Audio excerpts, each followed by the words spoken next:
Hello hi नमस्ते सत श्री अकाल, hope you guys are doing good. और आज मैं शिफाली जरीवाला को डिस्कस करने आई। So we lost this beautiful actress on 27 June at the age of just 42 years, so it was too young to go. लेकिन ever since then there are lot of controversies going around it. कोई कहता है कि वो anti ageing drugs ले रही थी, कोई कहता है कि उसने ओवरडोज कर लिया था।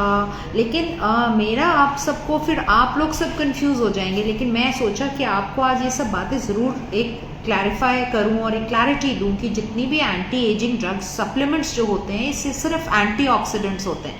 तो अगर आप भी अपने डॉक्टर पे जाते होंगे तो डॉक्टर साहब आपको विटामिन सी लिख रहे हैं, विटामिन ई लिख रहे हैं, आपको विटामिन B12 लिख रहे हैं। ये सब एंटी एजिंग होते हैं। एंटी एज हम कैसे करते हैं? यूवी रेस से एज कर रहे हैं, स्ट्रेस से एज कर रहे हैं, पोल्यूशन से एज कर रहे हैं, सो नहीं रहे ठीक से तो एज कर रहे हैं, पुअर डाइट है तो एज कर रहे हैं, एक्सेसिव अल्कोहल ले रहे हैं तो एज कर रहे हैं। तो ये इसके लिए एंटीऑक्सीडेंट्स खाना बहुत ज़रूरी होता है। ये एंटी एज का मतलब ये नहीं है कि इन सबको खाने से आप आधे दिखने लगोगे, कि आप 42 साल के हो और आप 20 साल के दिखने लगोगे, ऐसे नहीं होता है। लेकिन हम सबको लेने चाहिए ये एंटीऑक्सीडेंट्स, जैसे कि हाइलोरॉनिक एसिड है, बायोटिन है, CoQ10 है, या करक्यूमिन आपके डॉक्टर हमेशा आपको लिख कर देते होंगे। और ऐसा नहीं, हमारे आयुर्वेदा में तो बहुत पुराने से अश्वगंधा देते थे, आंवला का चूरन देते थे।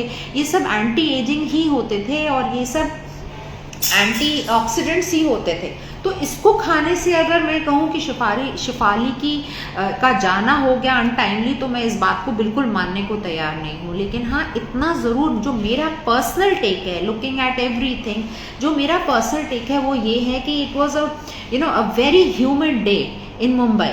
तो उस दिन मैं पढ़ रही थी कि उस दिन ऑलमोस्ट 75 to 85% ह्यूमिडिटी थी। 75% के जो ऊपर ह्यूमिडिटी होती है वो थोड़ी सी ऑक्सीजन को डिस्प्लेस नहीं कर पाती है, हेवियर हो जाती है एयर।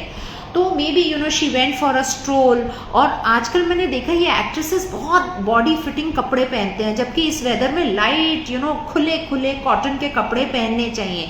लेकिन मैंने जितने स्टार्स को देखा है वो उतनी Oh God, why is it showing poor connection? So however, तो वो इतनी टाइट फिटिंग क्लोथ्स पहनते हैं, तो उससे क्या होता है? उससे घुटन होती है। हमेशा आप लोग भी जब भी वॉक पे जाएं, एक लूज अपने कॉटन के कपड़े पहन कर जाएं। और एक क्या होता है, जब गर्मियां होती है, वी ऑल स्वेट, तो ये बॉडी का एक नेचुरल प्रोसेस होता है। जब आप गर्मी में पसीना आ रहा है, पसीना एवेपोरेट हो रहा है और आपकी बॉडी कूल हो जाती है, बॉडी का एक नेचुरल प्रोसेस होता है। लेकिन बारिश में क्या होता है, जब ह्यूमिडिटी 75-85% होती है, तो पानी जो हमारा पसीना है वो एवेपोरेट नहीं होता है। तो जब एवेपोरेट नहीं होता, बॉडी ज़्यादा ओवर हीट हो जाती है। जब बॉडी ओवर हीट होती है तो लंग्स और आपके हार्ट के ऊपर ज़्यादा लोड पड़ता है, इससे शॉर्टनेस ऑफ ब्रेथ हो जाती है और आपको हैवीनेस होती है। तो ये एक कारण हो सकता है that I heard that she went for a stroll, वो वॉक करने गई, तो हो सकता है कि इतनी हाई ह्यूमिडिटी थी कि उसकी वजह से शॉर्टनेस ऑफ ब्रेथ हुई। Secondly I heard that she was on fasting, वो बहुत व्रत कर रही थी, तो उससे ये भी बहुत एक खराब चीज़ है, लॉन्ग फास्टिंग आवर्स।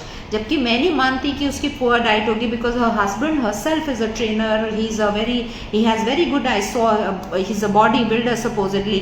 तो वो मैं नहीं मानती कि वो खराब डाइट पे होंगी। लेकिन हाँ, 18 आजकल मैं देख रही हूँ बच्चे जो 18 आवर्स जो है फास्ट कर रहे हैं, 16 आवर्स फास्ट कर रहे हैं, दिस ऑल्सो गोज अगेंस्ट।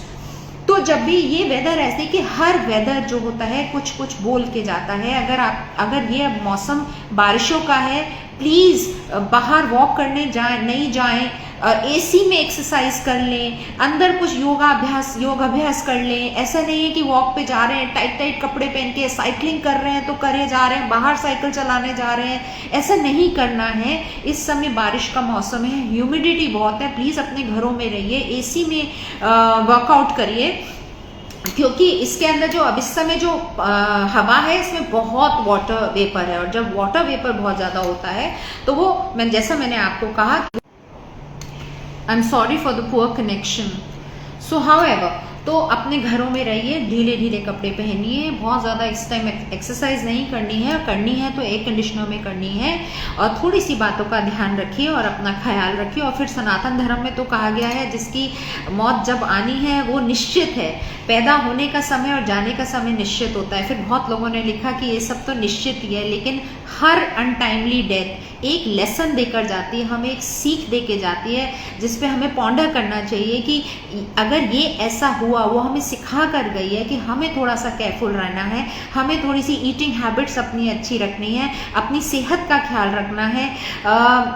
जैसा भी किसी ने कह दिया, या आजकल सोशल मीडिया बहुत घुमाता है, किसी ने भी कह दिया उसको आपको सुन के और अपने ऊपर एकदम लागू नहीं करना है। With that I leave you here and with a request that please take care of yourself, और जैसी प्रकृति बोलती है, जैसा हमारा नेचर बोल रहा है, उसके साथ चलिए। नेचर के अगेंस्ट जाने की कोशिश करेंगे तो आप ज़रूर बीमार पड़ जाएंगे।